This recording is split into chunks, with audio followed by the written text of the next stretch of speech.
pwede nyo bang idetalye sa amin, sir, kung paano nakakaapekto yung 300 meter na nakatakip na bahagi ng sapa sa barangay Triangulo sa pagbaha sa mga kalapit na kabahayan, Sir Marvin? Yes, sir. I-clarify ko lang, sir, hindi siya 300 meters, ano. 100 meters lang yung, ano, yung natakpan na waterways dito sa may part ng Barangay Triangulo. Kinumbine ko lang yung, ano, yung parehong yung sa isa pang mall, kaya naging 300 meters siya. So, magkahiwalay po yung, ano, yung length ng mga tinakpan na waterways. So, i-share ko lang, sir, na dati pa naman talaga yung mga barangay na ito is, ano na, flood prone area. Even before wala pa yung mga establishment na ito. Yung Triangulo and part ng Concepcion Pequeña is already included in the hazard map of Naga. So nadagdagan lang ng mas matagal yung pagkupa ng tubig nang ma-put up yung mga structures ng mga malls dito sa mga area ng Sagup Creek. Opo, yun. And dito, sir, ito nakita ko lang, pa-correct na lang ako, sir, kung mali ako. Parang walang manhole at puno ng siltation o yung purak yung sapa na tinakpan ng unang mall. Ang tanong dito, sir, bakit daw po pinayagan yung ganitong disenyo noon? At ano yung pananagutan ng mall dito, Sir Marvin? Yung isang mall, sir, sa may part ng diversion road sa Triangulo, meron naman siyang manhole, kaya lang medyo mahirap siyang buksan, kailangan ng heavy equipment. So yun yung isa sa mga mga challenge kung magkakaroon tayo ng clean up. Pangalawa, medyo maliit yung mga manhole na nilagay nila. So talagang kasya lang yung tao. So isa yun sa mga tinitingnan natin na kung po pwedeng lakihan ng mall yung manhole para kahit equipment is ready to dredge the base of the waterways. At yung siltation naman, talagang merong siltation kasi nga walang chance na malinisan yung loob ng ng tinakpan na drainage system. Kaya natitipon yung burak dun sa ilalim. Kaya isa sa mga recommendation namin is mag-put up sila ng suction dredger para yung mga silt ma-uplift or maalis dun sa sa ilalim ng waterways. Opo. And dito, Sir Marvin, magkano po ba o gaano katagal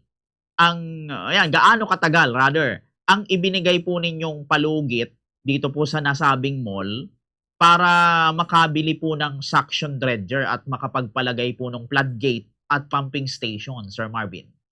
Yes po, marami po tayong ibinigay na actually yung mga inisyu sa kanilang mga certification and permits ng mga national agencies is malinaw naman na nakalagay nung yung tawag dito, yung mga conditions na dapat yung kanilang structures would not cause a flooding in Barangay Triangulo.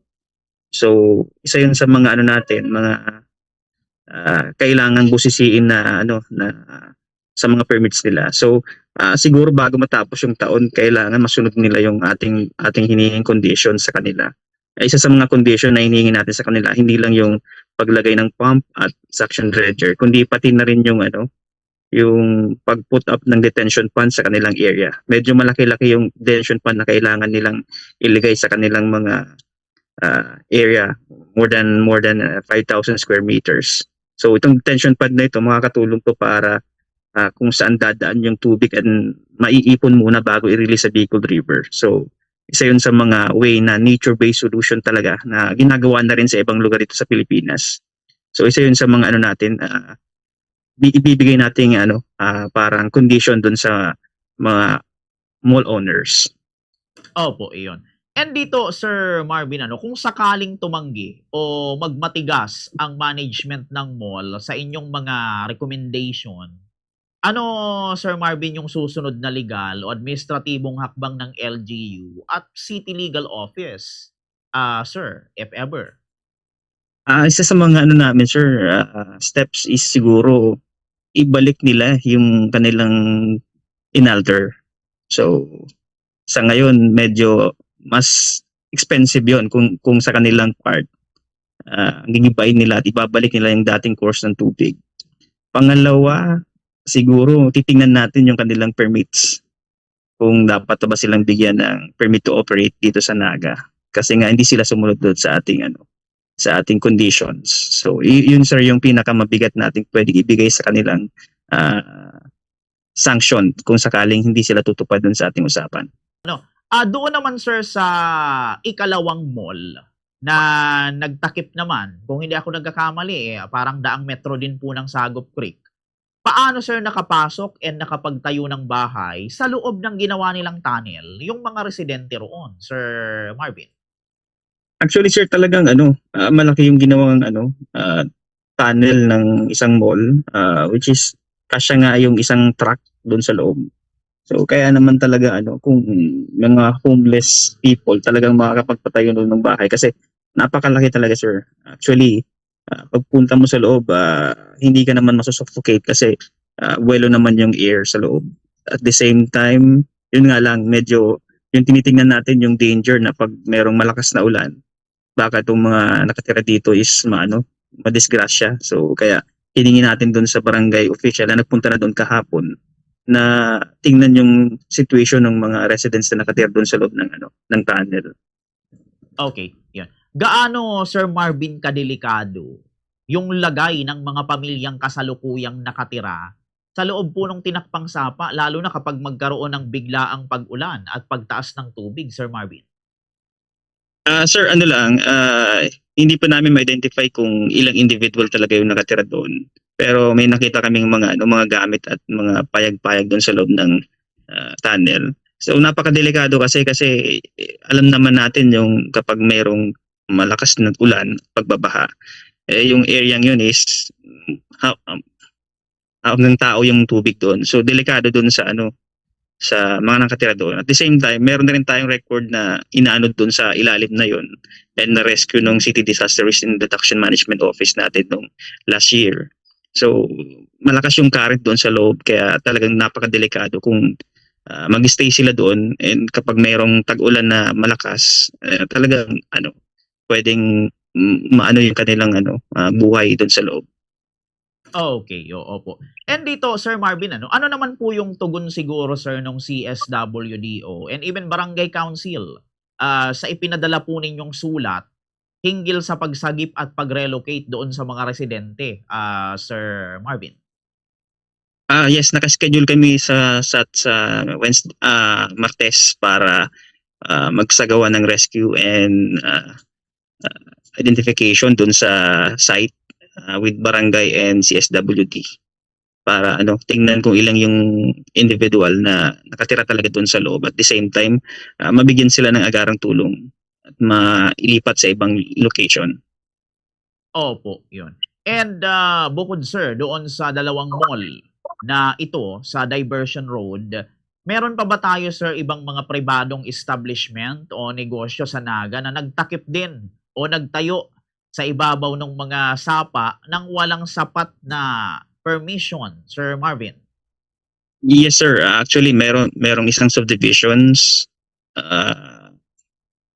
mga residential areas at mga ilang commercial area na nag-encroach doon sa waterways kaya lumiit yung waterways. So yun, napadala na rin natin sila ng mga mga sulat para mag-respond sa atin kung ano yung naging reason nila bakit nila ginawa yun.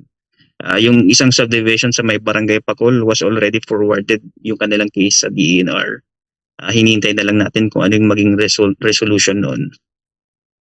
Opo, yun. And kayo, sir, sa Senro, sa office po natin, paano po ninyo, sir, masisiguro ng Senro at ng LGU na hindi po muling uulitin ng iba pang mga investor or property owner yung pagtatakip ng mga likas na daanan ng tubig dito sa ating lungsod, Sir Marvin?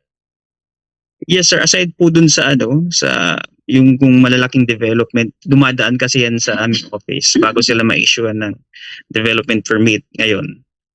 Tinitingnan natin na dapat wala talagang encroachment, so ma-preserve yung mga waterways natin. At the same time, ma-observe yung legal easement na kailangan na minamandates ng Water Code of the Philippines. Kaya stricto tayo, lalo yung sa direksyon ng ating alkalde na si Mayor Lenny, na yung draft nung bagong ating local building code. Isa yun sa mga provision na inilagay doon na talagang strictly prohibited ang pagtatayo ng mga establishment within the waterway system. Opo, yun. Ito, Sir Marvin, second to the last ko na lang na tanong. Nung wala, kasi nung nakaraang, I think, nung nakaraang Biyernes, parang bumisita dito si Secretary Dizon and si Mayor Lenny sa Sagop Creek. Pa-correct na lang ako, sir, kung hindi ko na matandaan kung anong araw yun. Sir, yung parang inaasahan natin na mangyayari dito sa Sagop Creek nang bisitahin ito ni Mayor Lenny and then ni Secretary Dizon ng DPWH, Sir Marvin. Yes, sir. Yung visit ni Secretary Vince talaga is more on dun sa programa ng DPWH sa Upland Kontrabaha.